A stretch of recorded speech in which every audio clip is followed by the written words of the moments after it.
మీరు మాట్లాడండి. మా తమ్ముడి పెళ్లికి వంటలు చేయాలండి. ఆ విషయం ఆల్రెడీ చెప్పాను. మిగతా విషయాలు మాట్లాడండి. ఓ మీరు ఇంతకుముందు ఎవరి దగ్గర చేశారు? అవన్నీ తెలుసుకున్న తర్వాతే వీళ్ళని రమ్మన్నాను. మిగతా విషయాలు మాట్లాడండి. ఓ పెళ్లి భోజనాలు చాలా బాగుండాలి. అబ్బా, ఎలా ఉండాలి, ఎంతమందికి వండాలి అనేది కూడా చెప్పేశానండి. మిగతా విషయాలు మాట్లాడండి. నేను మాట్లాడటానికి ఏం లేదని అర్థమైంది. ఆ మిగతా విషయాలు ఏదో నువ్వే మాట్లాడు. అది కూడా మాట్లాడడం రాకపోతే ఎలాగండి? సరే, నేనే మాట్లాడతాను, ఉండండి. మీరు ఎన్ని రకాల వంటలు చేయగలరు? అన్నీ చేస్తామండి. మీరు మెనూ సెలెక్ట్ చేస్తే దాన్ని బట్టి రేట్ ఎంత అవుతుందో చెప్తామండి. నాకు కావాల్సింది మీరేం చేస్తారు అన్నది కాదు, ఎంత బాగా చేస్తారన్నది ముఖ్యం. రేట్ ఎంతైనా పర్వాలేదు. అది లేదు ఇది లేదు అని ఎవ్వరూ అనుకోకూడదు. పెళ్లికొచ్చిన వాళ్ళంతా ఇలాంటి పెళ్లి భోజనం ఇంతకు ముందు ఎప్పుడు తినలేదు అనుకోవాలి. అంత అద్భుతంగా ఉండాలి. అందరూ బ్రహ్మాండం అనుకోవాలి. అర్థమైందా? సరేనమ్మా, ఒకసారి మా దగ్గర ఉన్న ఐటెం లిస్ట్ చూడండి. అవసరం లేదు. నేను చెప్పబోయే ఐటమ్స్ అన్ని మీ దగ్గర ఉన్నాయో లేదో మీరే చూసుకోండి. అవన్నీ ముందే ఫిక్స్ అయిపోయాయి అనమాట.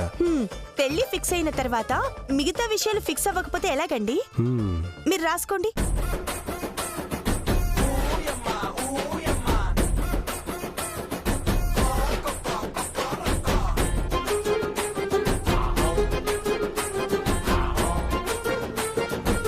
అర్థమైందా?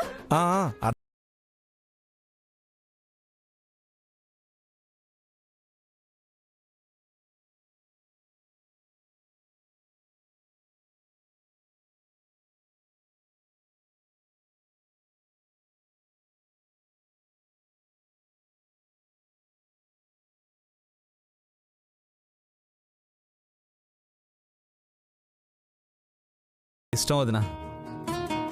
మరి నేను వెళ్ళొస్తానమ్మా. నమస్తే అమ్మా. నమస్తే అండి. మీరు సన్నయ్య వాళ్ళు కదా? అవునమ్మా.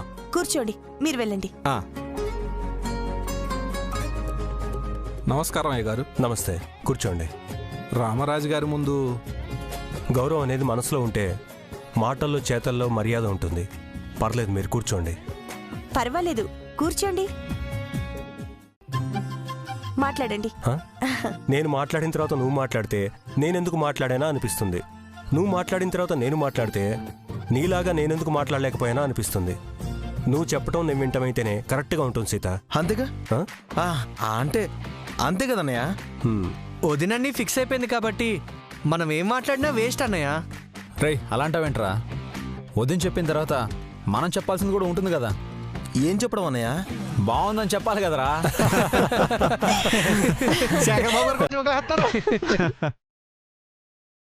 పంతులు గారు మీ గురించి చెప్పారండి. మా పంతులు గారి మీద మాకు పూర్తిగా నమ్మకం ఉంది కాబట్టి మేము మిమ్మల్ని అడిగినవసరం లేదు, మీరు మాకేం చెప్పనవసరం లేదు. రామరాజు గారి ఇంట్లో పెళ్లికి సన్నాయి వాయించటం అంటే మా అదృష్టంగా భావిస్తున్నామమ్మా. అది ఎప్పటికీ గుర్తుండిపోయేలా చూసుకోవటం మా బాధ్యతమ్మా. చాలా సంతోషం. సాయంత్రం వచ్చి అడ్వాన్స్ తీసుకెళ్ళండి. సరేనమ్మా, వెళ్ళొస్తానయ్యా. వెళ్ళొస్తాను బాబు. మంచిది. సీత, అందరికి సాయంత్రం ఇస్తా అని చెప్తున్నావేంటి? మన ఇంట్లో ఉన్న చెక్ బుక్ అయిపోయిందండి. నిన్న బ్యాంక్ వాళ్ళకి ఫోన్ చేస్తే ఈ రోజు ఇస్తామన్నారు. ఇంట్లో డబ్బులున్నాయి కదా. డబ్బు ఇస్తే నోటి మాటిగా ఉంటుంది, చెక్ ఇస్తే ఆథరైజ్డ్గా ఉంటుంది కదండి. ఏంటి అలా చేస్తున్నారు? నీకున్న ముందు చూపు నాకెందుకు లేదా అని. కళ్ళు వెనకుండవు కాబట్టి అందరి చూపు ముందుకే ఉంటుందండి. అమ్మగారు కూడా జోకేస్తున్నారండి.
రీసెంట్గా మేము చేసిన ది బెస్ట్ వెడ్డింగ్ డెకరేషన్లో ఇది కూడా ఒకటి మేడం. ఆ, ఇది బాగుంది కదండి, ఇది ఫిక్స్ చేసుకోండి. మీ ఐడియా బాగుంది మేడం, అలాగే చేద్దాం. కాకపోతే కొంచెం ఎక్స్పెన్సివ్ అవుతుంది. ఎక్కువైనా పర్వాలేదు, అందంగా ఉండాలి. పెళ్ళి అనేది మళ్ళీ మళ్ళీ చేసుకునేది కాదు కదా. అలాగే మేడం. నేను చెప్పిందే ఫైనల్ చేయండి. అలాగే మేడం. ఆ, మీకు మా శ్రావణ్ తెలుసు కాబట్టి సాయంత్రం వచ్చి మీకు అడ్వాన్స్ ఇస్తాడు. సరే మేడం.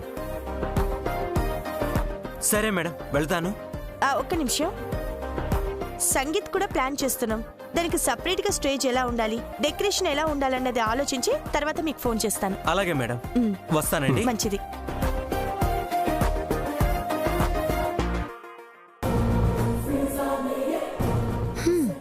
నా పెళ్లి చేశాక నేనేం చేయబోతున్నానో తెలియక నీ ఇల్లు నీ కాపురం కూల్చుకోవడానికి నాకు చాలా ఖర్చు పెడుతున్నావు సీత.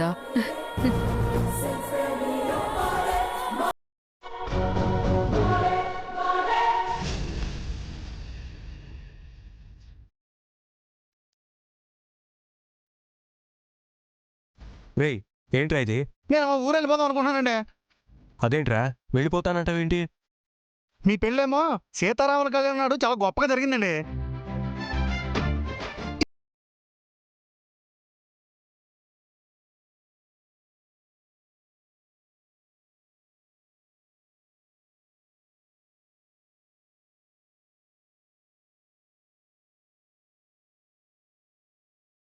కూడా పెళ్లి చేసుకుని వద్దాం అనుకుంటున్నాను.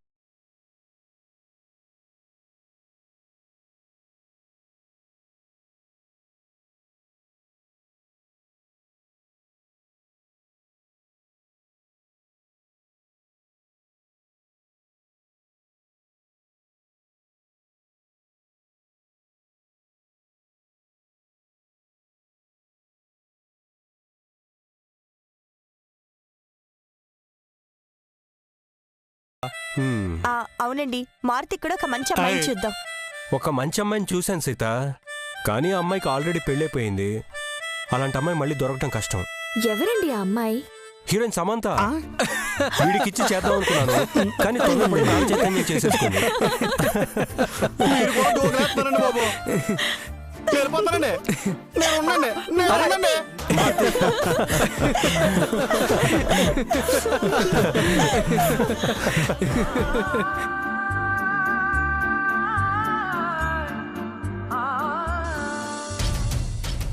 ఫోన్ చేసి ఇక్కడికి రమ్మన్నావు, ఏంటి విషయం? నువ్వు చేసిన హెల్ప్కి డైరెక్ట్గా వచ్చి థ్యాంక్స్ చెప్తేనే బాగుంటుందని వచ్చా. మా మావయ్యని మా బావని నా దత్తత ఆపకుండా చేసి చాలా హెల్ప్ చేశావు. Thank you very much. Thanks చెప్పక్కర్లేదు, ఎలా చెప్తే వాళ్ళు వింటారో సజెషన్ ఇచ్చింది నువ్వేగా. నువ్వు చెప్పినట్టు చేశాను అంతే. చెప్పింది నేనైనా చేసింది నువ్వే కదా. కోర్స్, నిజం చెప్పాలంటే నేను హెల్ప్ చేసింది నీకోసం కాదు. మరి నన్ను అవమానించిన రామరాజు ఫ్యామిలీ మీద ఎలా ప్రతీకారం తీర్చుకోవాలని ఆలోచిస్తున్నాను. నువ్వు కూడా వాళ్ళ మీద పగ తీర్చుకోవడానికి వాళ్ళింట్లో చేరావు కాబట్టి నీకు హెల్ప్ చేస్తే రామరాజు మీద పగ తీర్చుకోవడానికి నువ్వు నాకు హెల్ప్ అవుతావు, అందుకు చేశాను. నీకు నా మీద అంత నమ్మకమా? మీ ఆడాళ్ళకి మా మగాళ్ళకి లేని కొన్ని ఫెసిలిటీస్ ఉన్నాయి. మీరు ఎవరితోనైనా ఈజీగా కలిసిపోగలరు, ఎవరినైనా నమ్మించగలరు. నమ్మకం ఉన్న చోటే మోసం ఉంటుంది కాబట్టి మాకంటే ఎక్కువగా మీరే జనాల్ని బాగా మోసం చేయగలరు. బాగానే అనలైజ్ చేశావు. నేను చెప్పింది అనాలిసిస్ కాదు, ఫ్యాక్ట్. నిజం చెప్పాను. అయినా నేను ఒక్కసారి నమ్మానంటే ప్రాణం ఇస్తాను. నువ్వెక్కువ నమ్మకరా. నిన్నిప్పుడే వాడుకోవడం మొదలుపెట్టాను, ఇంకా బాగా వాడుకుంటాను. నువ్వు నాకు హెల్ప్ చేసావు కాబట్టి నేను నీకు ఒక చిన్న సలహా ఇవ్వాలనుకుంటున్నాను. ఏంటి? చెప్తే ఏమనుకోవుగా? అలాంటిదేం లేదు, చెప్పు. నువ్వు రామరాజు ఫ్యామిలీ మీద పగ తీర్చుకోవడానికి నానిని మర్డర్ కేసులో ఇరికించావు, బాగానే ఉంది. కానీ వాడు బెయిల్ మీద బయటకు వచ్చి చాలా హ్యాపీగా ఉన్నాడు. నువ్వంత కష్టపడి చేసిన దానికి ఉపయోగం లేకుండా పోయింది, అవునా? హాస్పిటల్లో ఉన్న నీ ఫ్రెండ్ మధు కోమా నుండి బయటకొచ్చి నానికి ఫేవర్గా సాక్ష్యం చెప్పాడే అనుకో, రివర్స్లో నువ్వు ఇరుక్కుంటావు. మ్యాటర్ని అంతవరకు రానివ్వను. వాడు నానికి ఫేవర్ చేయకముందే పైకి పోతాడు, నాని లోపలికి పోతాడు. తమ్ముణ్ణి సపోర్ట్ చేయలేక, విడిపించుకోలేక రామరాజు పరువు పోగొట్టుకోవడం గ్యారెంటీ. నీ ప్లాను, నీ కాన్ఫిడెన్స్ అన్నీ ఓకే, కానీ ఆ ఒక్క ప్లాన్కే ఎందుకు ఫిక్స్ అయిపోయావు? అది కాకపోతే ఇది, ఇది కాకపోతే మరొకటి అని చాయిస్ ఉండడం బెటర్ కదా. నువ్వా రామరాజు పరువు తీయాలి అనుకుంటే నాని ఒక్కడే చాయిస్ కాదు, ఇంకా చాలా ఆప్షన్స్ ఉన్నాయి. వాటిని నువ్వు వాడుకోవడం లేదని నాకు అనిపిస్తోంది. అంటే ఇంకో 2 తమ్ముళ్ళు సీత ఉన్నారు కదా, వాళ్ళని కూడా టార్గెట్ చేయాలంటావా? అది నీ ఇష్టం. కాకపోతే ఏ అమ్మాయి అయితే పెళ్లిపీటల మీద నుంచి లేచిపోయి నువ్వు తల దించుకునేలా చేసిందో ఆ సరస్వతి కూడా వాళ్ళింట్లోనే ఉంది. వాళ్ళ మీద పగ తీర్చుకోవడానికి నువ్వు ఆ అమ్మాయిని వాడుకునే అవకాశం కూడా ఉంది. నువ్వు రామరాజుని టార్గెట్ చేయడానికి చాలా ఆప్షన్స్ ఉన్నాయి. ఆడవాళ్లు ఎవరితోనైనా కలిసిపోగలరు, ఎవరినైనా నమ్మించగలరు అని నువ్వే అన్నావుగా. జాగ్రత్తగా ఆలోచించు, ఇంకో అవకాశం దొరక్కపోదు.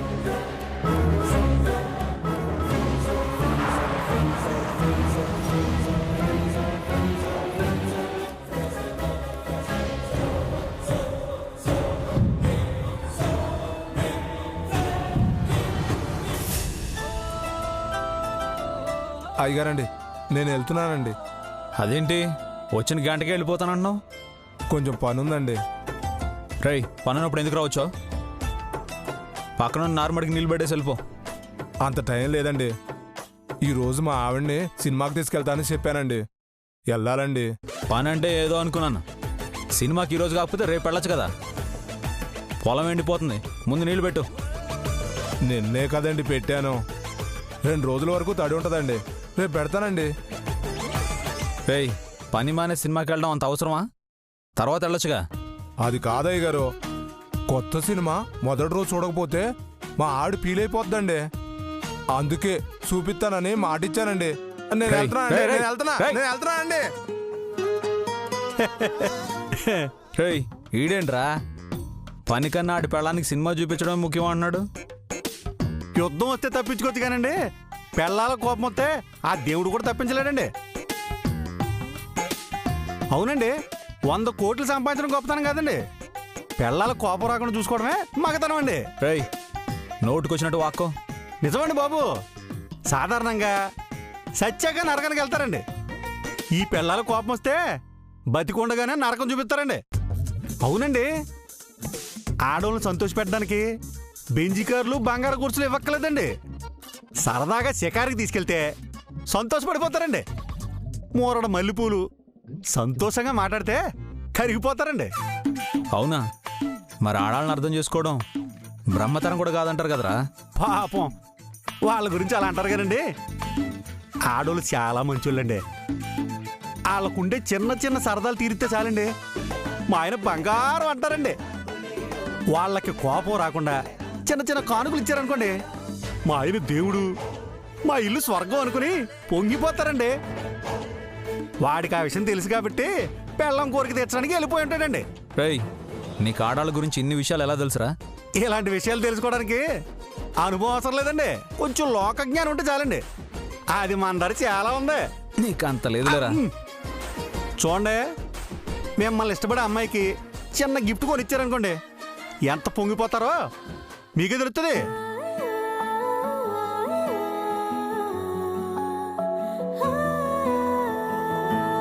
నా ప్రేమ కోసం ప్రాణాలు ఇవ్వడానికైనా సిద్ధపడిన దాక్షాయనికి నేనింతవరకు ఏమీ ఇవ్వలేదు. పాపం నా కోసం చాలా చేసింది.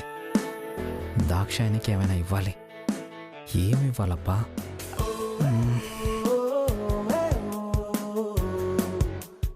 వాళ్ళకుండే చిన్న చిన్న సరదాలు తీరితే చాలండి మా ఆయన బంగారం అంటారండి. చిన్న చిన్న కానుకలు ఇచ్చారనుకోండి, మా ఆయన దేవుడు, మా ఇల్లు స్వర్గం అనుకుని పొంగిపోతారండి.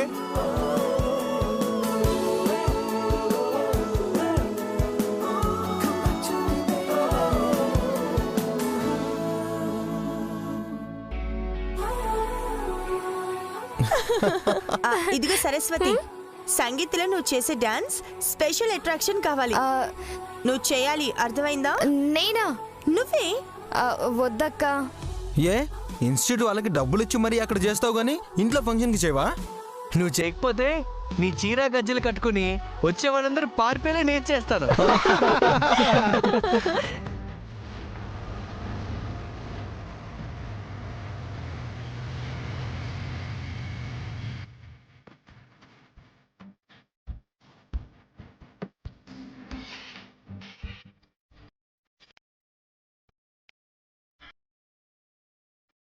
ఆడవాళ్ళకి పూలంటే చాలా ఇష్టం.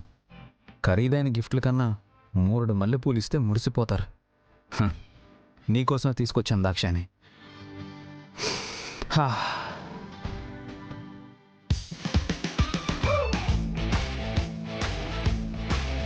వదిన పూలు ఎందుకు తెచ్చావు, ఎవరి కోసం కొన్నావు అని అంటే ఏం చెప్పాలి? దాక్షాని కోసం అని చెప్తే బాగుండదు, ఎవరు చూడకూడదు.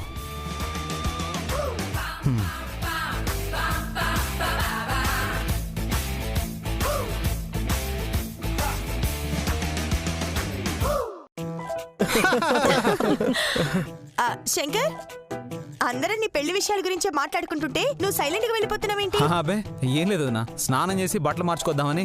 రే శంకర్, ఇప్పటిదాకా ఎక్కడికి వెళ్ళావురా? ఏ పూల కొట్టుకెళ్ళి పూలు కొందామన్నా అందరూ తెలిసిన వాళ్ళే ఉన్నారు. ఎవరికి తెలియకూడదని పక్క ఊరికెళ్ళి పూలు కొనుక్కొచ్చేసరికి ఈ టైం అయింది. ఇప్పుడు ఏం చెప్పాలబ్బా? మాట్లాడవేంట్రా? ఏం లేదన్నయ్య, బైక్ ఏదో చిన్న రిపేర్ వస్తే చేయించుకొస్తున్నాను అంతే. అనయా షర్ట్ ఏంటన్నయ్య అంత ఎత్తుగా ఉంది? అబ్బే ఏం లేదురా, ఏం లేదు. ఏదో ఉందన్నయ్య, ఏదో కనిపిస్తుంది. నాకోసం తీసుకొచ్చా? చూపించు. ఏంటన్నయ్య చూపించావా?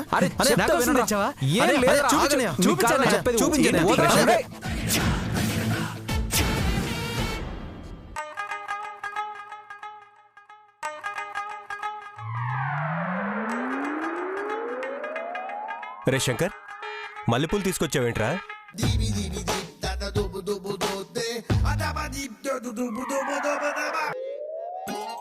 మల్లెపూలు ఎవరికన్నయ్య?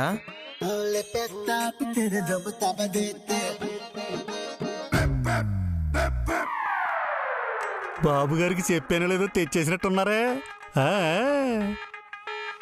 ఎవరి కోసం అన్నయ్య? దాక్షాయినికి ఇవ్వడానికి తెచ్చింటాడు. మాట్లాడవేంట్రా? చెప్పు. చెప్పన్నయ్య, ఎవరి కోసం? తను ఎందుకు తీసుకొచ్చాడో నాకు అర్థమైంది. అన్నీ మీకు చెప్పాలా? వచ్చేటప్పుడు పూజకి పూలు తీసుకురమ్మని నేనే చెప్పాను. అన్నిసార్లు గుచ్చి గుచ్చి మరీ అడగాల? శంకర్, తీసుకో. థ్యాంక్స్ వదినా, బతికించావు.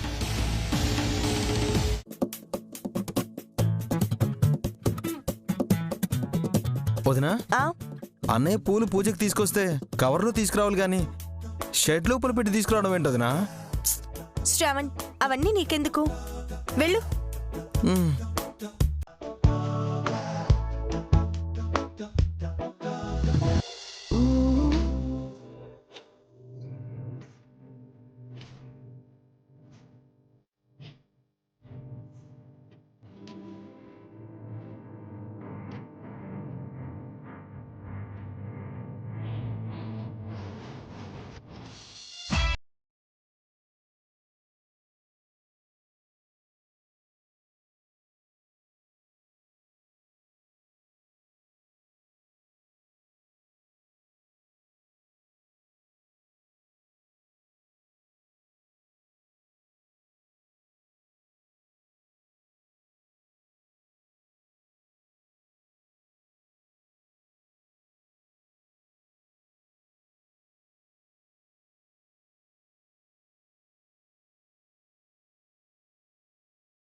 దాక్షాయిని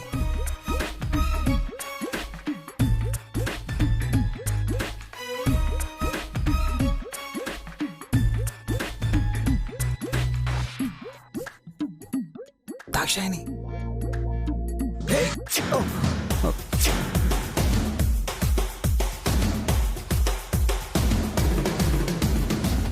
శంకర్ ఏమైంది? ఏం లేదు వద్దా, ఏం లేదు.